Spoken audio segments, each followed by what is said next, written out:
তো আপনারা জানেন যে এই যে তো যদি 2029 সালে নির্বাচন হতো তাহলে সেটা কিরকম নির্বাচন হতো? আগের মতো নির্বাচন হতো, 2024-এর মতো নির্বাচন হতো, 2018 নির্বাচনের মতো হতো। তো ওইসব নির্বাচনগুলোতে আমরা কি দেখছি?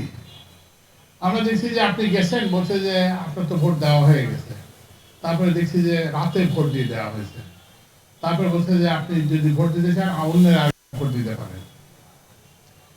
তো এই যে নির্বাচনটা যে 2029 সালের যে নির্বাচন হওয়ার কথা, সেইটা যে এখন 2026 সালের ফেব্রুয়ারিতে হচ্ছে, এর কারণটা কি?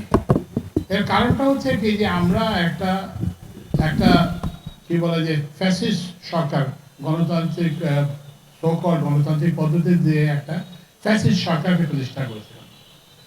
তো গণতান্ত্রিক ব্যবস্থায় যেটা হচ্ছে সেটা হচ্ছে যে আমরা কোনো রাজা রানী নির্বাচন করি না, আমরা নির্বাচন করি জনপ্রতিনিধি, যারা জনগণের ইচ্ছাকে বাস্তবায়ন করবেন। কিন্তু আমরা কি দেখলাম? আমরা দেখলাম যে নির্বাচনের নামে এইসব প্রহসন হতে লাগলো। এবং এর ফলে কি হলো যে রাস্তায় তরুণরা এবং ছাত্র জনতা সবাই নেমে আসলো এবং 1400 এর মতো জাতিসংঘের হিসাব অনুযায়ী 1400 মানুষ নিহত হয়েছে এবং প্রায় 30,000 মানুষের বিভিন্ন ধরনের অঙ্গহানি হয়েছে। কারো হাত হাত কাটা হয়ে গেছে, কারো পা কাটা হয়ে গেছে, কারো কেউ দৃষ্টিহীন হয়েছে। তো ওই জন্য আপনাদেরকে আমি প্রথমে যেটা বলবো সেটা হচ্ছে যে এই নির্বাচনের প্রেক্ষাপটটা উদ্ভাবন করার জন্য। এটা যে কোনো আগের যে কোনো নির্বাচনের মতো একটা যেন তেন নির্বাচন নয়। এটা একটা নির্বাচন যেটা যেটা আমাদের জাতি হিসেবে আমাদের একটা দিক নির্দেশনা দেবে, একটা নতুন পথের সন্ধান দেবে। একটু আগে আমি জেলা প্রশাসনের সব কর্মকর্তাদের সঙ্গে, ঊর্ধ্বতন ডেপুটি কমিশনার, পুলিশ সুপার এবং অন্যান্য কর্মকর্তাদেরকে সঙ্গে কথা বলেছি। তো আপনারা জানেন যে আমাদের এটা অন্তর্বর্তীকালীন সরকার। আগে যে সময় নির্বাচন থাকে তখন একটা সরকারের একটা দল থাকে। আমাদের কি কোনো দল আছে? আমাদের কোনো দল নাই। আমাদের কোনো প্রার্থী আছে? আমাদের কোনো প্রার্থী নাই। সুতরাং সবাই আমাদের প্রার্থী। তো ওই জন্যই আমরা যেটা জেলা প্রশাসনের কর্মকর্তা এবং এদেরকে নির্বাচন যে শতভাগ নিরপেক্ষতার সঙ্গে যাতে তারা নির্বাচনটাকে পরিচালনা করে। এই নির্বাচন যেটা প্রধানমন্ত্রী বলছেন যে একটা উৎসব মুখর হবে। আমাদের জীবনে যে উৎসবের যে ঈদের যেটা ঈদ পূজা তো সামনে আছে, তা আমরা এর আগেই আমরা এই যে ফেব্রুয়ারির নির্বাচনটাকে একটা উৎসবে আমরা পরিণত করব। তো এই যে উৎসবে যে আমরা পরিণত করব, তো এইটার জন্য তাদেরকে জেলা প্রশাসন এবং অন্যান্য কর্মচারীদেরকে নির্দেশ দেওয়া হয়েছে যে তারা শতভাগ নিরপেক্ষতা করবেন এবং ওই যে জানমালের যে নিরাপত্তা করবেন।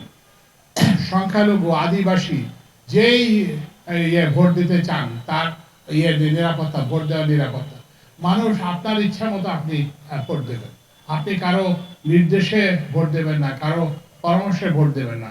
আপনি নিজের বিবেক এবং বিবেচনা যেটা বলে আপনি সেই বিবেক এবং বিবেচনা করেই আপনি ভোট দেবেন। তো আমরা আশা করতেছি যে এর ফলে আমরা একটা পাবো, প্রতিনিধিত্বশীল সরকার পাবো, যে যারা জনগণের প্রভু না হয়ে জনগণের প্রতিনিধি হবে, জনগণের খাদেম হবে। আমরা সেই ধরনের একটি সংসদ প্রত্যাশা করি। তা আপনারা জানেন যে এখানে একটা তো আপনাদের পছন্দের প্রার্থীকে একটা ভোট দেওয়ার ব্যাপার আছে। আরেকটা ব্যাপার আছে যেটার জন্য আমরা এখানে মূলত এসেছি, সেটা হচ্ছে যে এখানে একটা গণভোট হবে। গণভোটটার প্রয়োজন কি? অন্য ইলেকশনে তো শুধু ভোট হয়, এখানে কেন গণভোট হতে হবে? গণভোট হতে হবে এই কারণে যে আমরা যে আগে যে রাস্তায় চলছি সেই রাস্তার পরিণতি তো আমরা জানি। সেই রাস্তার পরিণতি হচ্ছে যে নির্বিচারে গুলি করে মানুষ হত্যা করা। সেই রাস্তার পরিণতি হচ্ছে যে কি বলে যে মানুষকে করে ফেলা, খোঁড়া করে ফেলা, মানুষকে দৃষ্টিহীন করে ফেলা, তারপরে গুম, খুন। তো সুতরাং আমরা সেই পথে আর যেতে চাই না। তো সেই পথে যদি আমরা যেতে না চাই তাহলে আমাদের কি করতে হবে? আমরা যেটা বললাম যে আগে যেটা হয়েছে এক ব্যক্তির শাসন, সেই প্রক্রিয়া থেকে সরে আসতে হবে। আমরা যেটা করতে হবে সেটা হচ্ছে যাতে সম্মিলিতভাবে যাতে শাসন হয়, যে তো একজন প্রধানমন্ত্রী তো হবেনি, কিন্তু যে পার্লামেন্টারি ব্যবস্থায় প্রধানমন্ত্রী হচ্ছে যে অন্যান্য মন্ত্রীদের মধ্যে প্রথম। উনি কিন্তু কোনো না যে সর্বময় ক্ষমতার অধিকারী কেউ না। তো এই জন্য এইসব এরপরে হচ্ছে যে আপনারা জানেন যে একটা রাষ্ট্রপতি আছে, কিন্তু আমাদের রাষ্ট্রপতির কোনো ক্ষমতা নেই। একসময় আমাদের প্রয়াত রাষ্ট্রপতি শাহাবুদ্দিন আহমেদ সাহেব বলতেন যে আমি জানাজা নামাজে যোগদান করেছেন, আমার কোনো কাজ নেই। তো আমরা তাহলে এইটার একটা ক্ষমতার ভারসাম্য আনা প্রয়োজন, যে রাষ্ট্রপতির কাছে কিছু ক্ষমতা থাকবে, তারপর হচ্ছে যে প্রধানমন্ত্রীর কাছে কিছু ক্ষমতা থাকবে, যাতে একটা ভারসাম্যমূলক ব্যবস্থা প্রতিষ্ঠা হয়। আরো যে কাজগুলো হবে, যে এখন আপনারা জানেন যে একটি মাত্র সংসদ আছে। তা আমরা এখন একটা উচ্চ কক্ষ প্রস্তাব করা হয়েছে। এই যে বিরোধী দল সমস্ত দলের সঙ্গে একটা আলোচনা করে একটা সংস্কার প্রস্তাব করা হয়েছে। সেখানে বলা হচ্ছে যে একটা উচ্চ কক্ষ থাকবে, এবং আপনি যে কোনো বড় সিদ্ধান্ত নিতে হলে সেই উচ্চ কক্ষের মতামতকে আপনার আমলে নিতে হবে। এরপরে হচ্ছে যে সরকার এবং বিরোধী দলের যে সম্পর্ক, এটা নতুন করে ঠিক করতে হবে। তো এখন আগে কি ছিল, বিরোধী দল মানে কি? বিরোধী দল মানে হচ্ছে যে আপনার নামে আপনি হয় জেলে থাকবেন, নাহলে আপনার নামে 50টা মামলা থাকবে, হাজিরা দিতে থাকবে। তো সেটা তো আমরা চলতে দিতে পারি না।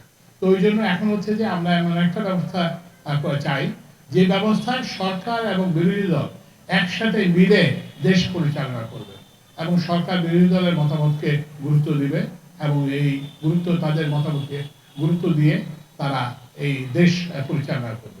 যাতে করে বিরোধী দল মানেই হচ্ছে যে কি বলে যে ইয়েতে জেলে থাকবে, কিংবা বিরোধী দল মানেই যে মামলার হাজিরা এই আদালত থেকে ওই আদালতে হাজিরা দিতে থাকবে, কিংবা নিজের বাসা বাড়িতে থাকতে পারবে না, পালিয়ে বেড়াতে হবে, এটা যাতে না হয়। আরো একটা যে জিনিস জানেন যে আপনারা, অসংখ্য লোক গুম খুন হয়েছে। এই যে 1400 লোক যারা মারা গেছে, তারা ছাড়াও যাতে হচ্ছে কি যে গুম খুন হয়েছে। তারপর আপনারা জানেন যে বিডিআর হত্যাকাণ্ড, আমাদের মেধাবী অফিসারদেরকে হত্যা করা হয়েছে। তো এই জাতীয় জিনিস যদি হয়, তাহলে কি হবে? তাহলে তো কোনো পরিবর্তন হবে না, তাহলে কোনো ভোট করে কোনো লাভ হবে না।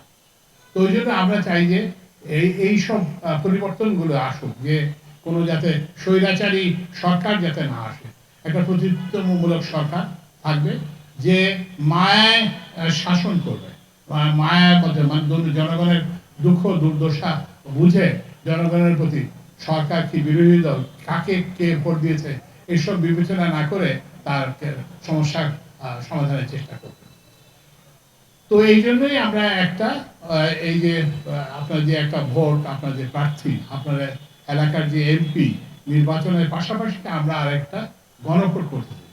তো সেখানে দুইটা অপশন আছে, একটা হচ্ছে হ্যাঁ অপশন, আরেকটা হচ্ছে না অপশন। আপনি হ্যাঁ ভোট দেবেন নাকি না ভোট দেবেন, এটা সিদ্ধান্তটা আপনার। এখানে আপনাকে কেউ বাধ্য করতে পারবে না, যে কেউ বলতে পারবে না যে আপনাকে হ্যাঁ ভোট দিতে হবে কিংবা না ভোট দিতে হবে, সেটাও বাধ্য করতে পারবে না।